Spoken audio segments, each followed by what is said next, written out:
Bismillahirrahmanirrahim. Assalamualaikum warahmatullahi wabarakatuh. Apa kabar teman-teman sekalian?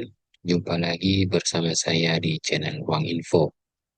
Pada video kali ini kita akan sama-sama mempelajari terkait tentang seleksi wawancara untuk calon guru penggerak pada angkatan yang ke-11. Oke.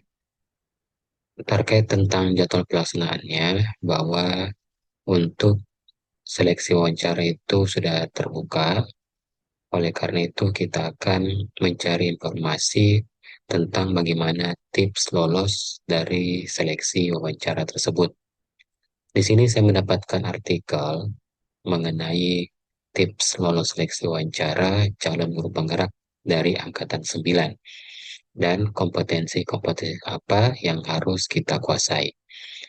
Baik, jadi pada artikel ini kita lihat sama-sama. Materi ini berdasarkan pengalaman pribadi dari calon guru penggerak angkatan 6 yang lalu. Orang ini dia lolos tahap 2 tetapi harus mengundurkan diri atas saran dari Balai Guru Penggerak Provinsi karena jadwal pendidikan bertabrakan dengan kuliah PPG yang sedang berjalan. Oke, sekarang kita lihat seleksi wawancara hampir sama dengan seleksi wawancara pada umumnya. Hanya saja untuk seleksi calon guru penggerak ini berbasis domisili yang dilaksanakan secara daring. Maka persiapan bukan hanya kemampuan intelektual, tetapi juga kemampuan sebagai teknisi. Oleh karena itu, sang penulis itu menuliskan beberapa tahapan persiapan. Yang pertama ada namanya persiapan teknis. Nah, untuk persiapan teknis itu ada dua komponen penting, yaitu perangkat dan jaringan internet yang memadai. Untuk perangkat yang digunakan itu bisa bebas, tidak diberikan patokan harus perangkat dengan teknologi paling mutakhir. Jadi berdasarkan paragraf ini, maka kita harus concern terkait tentang dua hal, yakni perangkat dan jaringan internet. Jadi pastikan laptop yang teman-teman gunakan nanti untuk sesi wawancara itu memiliki spesifikasi yang baik untuk melakukan meeting secara daring, oke? Dan pastikan juga teman-teman memiliki jaringan internet yang memadai. Kemudian perangkat yang digunakan itu bisa laptop, perangkat komputer, atau ponsel saja. Asalkan dalam perangkat itu dapat mengakses Google Meet karena seleksi wawancara akan dilaksanakan via Google Meet. Jadi untuk kasus ini, dia menggunakan platform Google Meet, tetapi kita tunggu saja bagaimana aturan resmi dari seleksi wawancaranya, apakah dia menggunakan Google Meet atau menggunakan aplikasi dari yang lain, misalnya Zoom. Oke. Untuk informasi itu, maka kita bisa melihat melalui tautan yang disediakan panitia pada akun SIM PKB Bapak Ibu Guru masing-masing. Perlu diketahui bahwa ternyata akses internet yang memadai itu menjadi tanggung jawab peserta seleksi calon guru penggerak. Kemudian, gangguan internet bukan menjadi tanggung jawab panitia. Jadi pastikan perangkat itu dapat terhubung lebih dari satu provider agar jika satu provider bermasalah, masih bisa terkoneksi dengan provider lainnya. Lebih amannya lagi, pastikan saja Bapak atau Ibu guru berada pada lokasi yang memiliki sinyal internet yang stabil. Jadi, berdasarkan informasi ini memang ya kita perlu melakukan backup internet. Jadi, Bapak Ibu sekalian bisa mungkin membeli dua buah jaringan internet dari dua provider yang berbeda.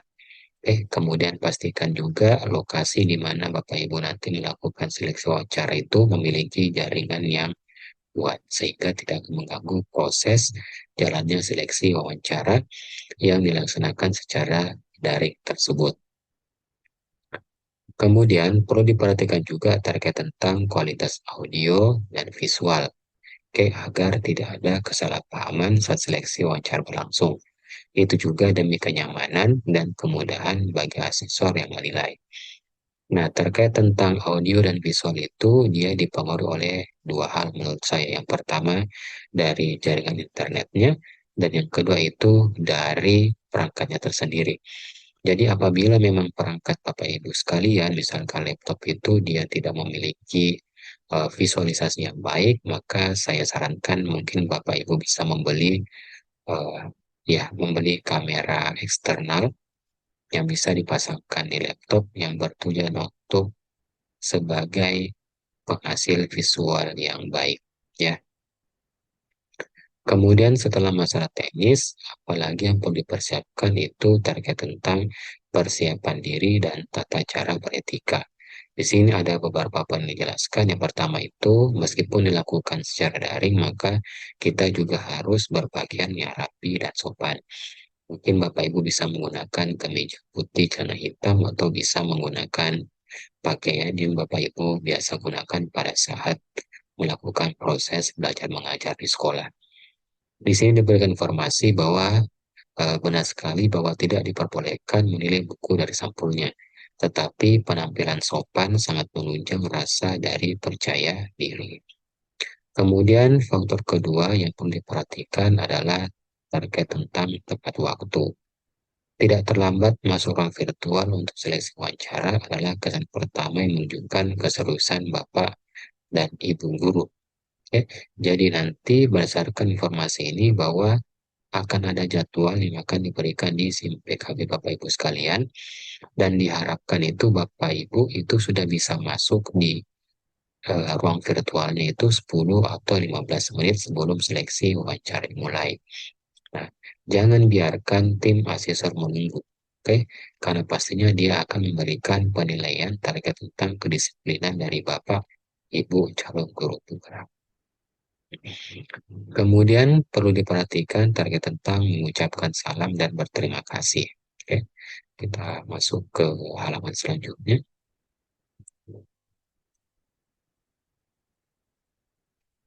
Mengucapkan salam dan selalu berterima kasih mungkin hal yang dianggap sepele, tetapi ini adalah hal kecil yang dapat memberikan kesan memikat. Jika tim asesor telah mengucapkan salam terlebih dahulu, maka Bapak Ibu guru cukup menjawab salam. Kemudian dituliskan juga di sini, kemudian kapan harus berterima kasih? Berterima kasihlah di setiap momentumnya. Di sini diperjelas lagi momentum apa yang dimaksud. Misalkan pada saat Bapak Ibu guru diminta untuk memperkenalkan diri, maka berterima kasihlah atas waktu yang sudah dipersilakan. Berterima kasihlah atas kesempatan berada di tahap seleksi ini, bahkan berterima kasihlah sebelum menjawab pertanyaan. Kemudian poin selanjutnya terkait tentang etika dan sikap, yakni tidak menangkap layar dan merekam proses wawancara. Nah, menangkap layar atau screenshot serta merekam proses seleksi wawancara adalah tindakan pelanggaran. Jadi, berdasarkan kalimat pertama ini, maka diharapkan teman-teman, Bapak Ibu, calon guru penggerak itu untuk tidak melakukan tangkap layar atau merekam proses wawancara dengan tujuan apapun. Misalnya ingin update status, ingin mengumbarkan di Facebook, Instagram, dan sebagainya, saya rasa itu merupakan tindakan yang tidak baik, ya. Karena Bapak Ibu dan kita semua itu sedang dalam proses seleksi, maka kita harus fokus dalam mengikuti seleksi wawancara tersebut. Kemudian kita masuk di persiapan terkait tentang kompetensi yang harus dikuasai. Nah, pada artikel ini terdapat beberapa kompetensi yang perlu dikuasai, yakni adalah sikap sosial, peduli, dan mengolah emosi. Kemudian kompetensi dalam menjalani panggilan jiwa sebagai pendidik. Lagi-lagi, guru bukanlah cita-cita yang sempurna tanpa didampingi oleh panggilan jiwa. Panggilan jiwa sebagai pendidik adalah pelengkap cita-cita sebagai seorang guru. Kemudian kompetensi dalam berkolaborasi. Nah, menjadi guru bukanlah ajang berkompetensi siapa yang menjadi guru hebat, tetapi menjadi guru adalah berkolaborasi bagaimana dapat bekerja sama menjadi guru hebat dan mampu mencerdaskan anak bangsa. Kompetensi selanjutnya adalah kompetensi resiliensi atau ketangguhan, ya. Jadi guru bukanlah pekerjaan yang menye-menye atau lemah-lemah, tapi diperlukan daya juang dalam darah seorang pendidik agar harus juga mengalir dengan deras. Ya. Setelah itu, kompetensi yang perlu ditekankan juga yakni kompetensi inisiatif, ya. Jadi, guru tidak cukup menyalurkan ilmu, maka peserta didik bukan robot yang tinggal ditransferkan data. Banyak masalah yang berkaitan dengan peserta didik, disitulah guru harus cekatan dalam berinisiatif. Atau istilahnya pandai-pandai mengambil langkah untuk memecahkan masalah yang ada pada saat proses belajar mengajar berlangsung. Kemudian ada kompetensi pembelajaran yang berkelanjutan. Dalam kompetensi ini itu, guru tidak akan mampu mengajar tanpa belajar. Sedangkan dunia ini tidak pernah berhenti mengajar, berhenti belajar, maka kita akan tertinggal. Jadi kompetensi yang diharapkan terkait tentang poin ini adalah bagaimana cara kita, guru, calon guru penggerak itu untuk selalu mengupdate terkait tentang informasi-informasi yang berkembang di saat ini. Oke? Kemudian untuk kompetensi mengembangkan orang lain. Nah, pintar sendiri tak akan berarti. Itu adalah kunci untuk berbagi. Nah, berbagi itu adalah peduli. Mengembangkan orang lain adalah bentuk ilmu Bapak atau Ibu guru berguna bagi sesama. Jadi kita tidak boleh bersifat individualistik, tetapi kita harus bersifat gotong royong sehingga kita bisa membantu juga penghidupan atau kompetensi dari rekan-rekan kita. Oke. Kemudian kompetensi kematangan etika atau emosi. Kita lanjut ke halaman selanjutnya.